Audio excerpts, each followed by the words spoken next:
हाँ पप्पू, मैथ्स के कौन से अध्याय में आया हमन है?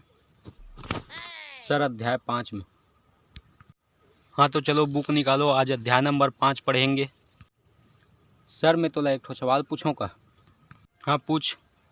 हाँ सर, अंग्रेजी के टीचर है अंग्रेजी में बात करते, हिंदी के टीचर हिंदी में बात करते, अब आप गणित के टीचर हो तो गणित में काबर बात नहीं करो?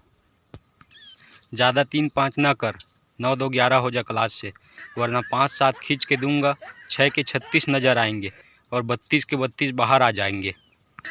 नहीं चल ले हिंदी में गोठिया, हिंदी छ ठीक है।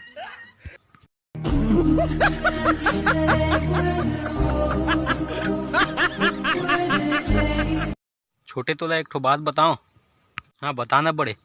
सुन, मैं सुबह से अपन कार में बैठ के निकलथो ना घूमे ला, तो अपन आधा प्रॉपर्टी भी नहीं घूम सको, शाम हो जाते।